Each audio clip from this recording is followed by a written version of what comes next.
TOEFL Writing Task 2, write an email, common errors and how to fix them, practice and editing checklist. So the goal is to help you recognize the most common writing errors in TOEFL emails, learn quick repairs, not grammar theory, memorize a simple editing checklist you can practice now, understand why editing happens before test day, not during it.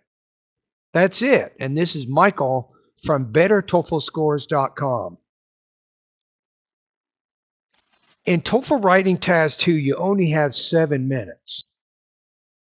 You will not have time to carefully edit your email during the exam. That's why strong writers don't edit on test day. They practice avoiding errors ahead of time. In this video, I will show you the most common mistakes students make in TOEFL emails and how to fix them quickly. Let's start with mechanics and formatting errors. Here are some common problems: missing capitalization, no paragraph breaks, no greeting or sign off. So here's an incorrect example. Dear Professor Lee, I'm writing to ask about the exam format. So you don't want to do that. You want it to look clean. So dear Professor Lee, I'm writing to ask about the exam format. So the TOEFL expects email conventions, not just sentences. Formatting errors make your writing look careless. Capitalization errors, common problems. Using the small caps I instead of the large caps I. Missing capital letters in titles or greetings. Example, I would appreciate your help, Professor Smith. So you want to repair that. It's even almost disrespectful. The professor's not going to like it. So I would appreciate your help, Professor Smith. So capitalization errors are easy to fix in practice, but costly if repeated. This is why you practice doing mock tests. At my TOEFL writing course, I have over 100 email practice tests. You can find those at my YouTube playlist. Number 3, word choice errors. Don't be too casual or too direct. Common problems. Informal words in academic emails, spoken language instead of written language. Example, I want to ask you about my homework. So the word wanna, that's not going to work.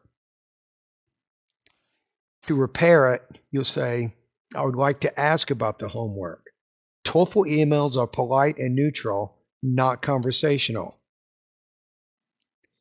4, punctuation errors. Common problems. Missing periods, too many exclamation points, comma splices. Example, thank you for your help, triple exclamation point, I really appreciate it. So it would be better to just say thank you for your help, I really appreciate it, with no exclamation points. So we typically don't need exclamation points in writing. Just not necessary in most cases. Okay, let's talk about spelling errors, especially high-frequency words. Be careful. Words like receive, response, advise.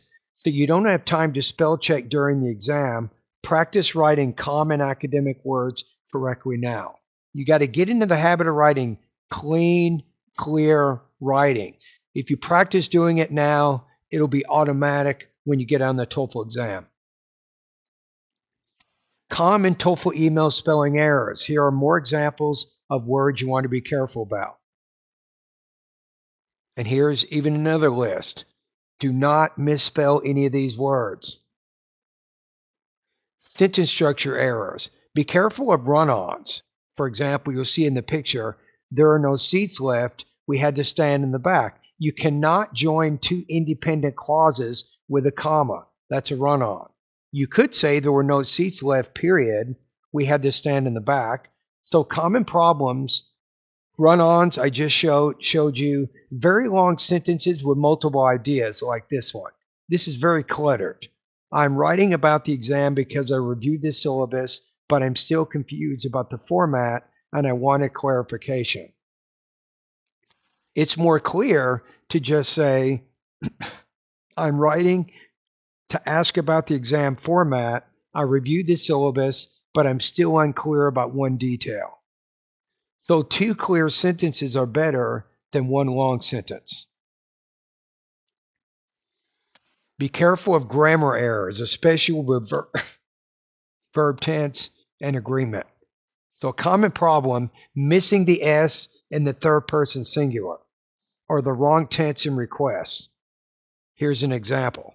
She explained the policy in class without putting the third person present singular S. So it's better, she explains the policy in class. Repeated grammar errors matter more than one small mistake. So I think that's true. It's an accumulation of errors that you make in the email that make it overall become less professional, less clear, and more vague. Be careful about articles. These are very difficult to acquire in English. I know that, but you need to work on improving your mastery of these 3 words. So common problems, missing articles, overusing the. Here's an example. I am writing to ask about assignment. You should say, I'm writing to ask about the assignment. So articles affect clarity, not just grammar. Politeness and tone errors. Be careful. Don't be like this lady. So don't use commands instead of request when you have that social relationship distance. For example, student, professor, or you have student versus staff. So urgent or demanding language is not good. So please send me the information as soon as possible. Do not write like that. You need to be polite. So it's better to say, I would appreciate any information you can provide. So tone errors can lower your score even if grammar is correct. Now here's a checklist that you can use to help you during the TOEFL writing email task. Actually, don't use it during the test itself, but use it as you're doing your mock test right now. So it's called G.R.A.M.M.A.R.S. G.R.A.M.M.A.R.S. G means greeting and sign off included. Make sure you do that. R means register matches the reader, professor, staff, or professor, student. A, articles. Don't have problems with these. M, modals for politeness, could or would. Would you mind sending me the link to the document you shared with the class?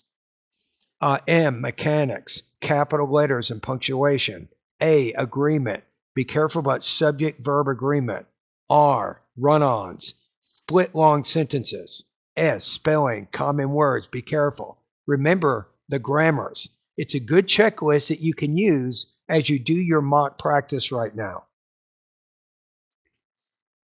If you practice this checklist while studying, you will not need it on test day. The TOEFL gives you only a few minutes, so your goal is not to write and then edit. You don't have that kind of time. Your goal is to write correctly from the start. Practice now so your brain catches these mistakes automatically later.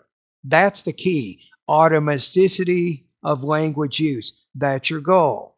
If you're driving a car, you've already achieved automaticity of driving the car. You don't have to think about it, right? Once you drive a car for a few months or a few years, it becomes very natural. You need to make English grammar and English writing natural.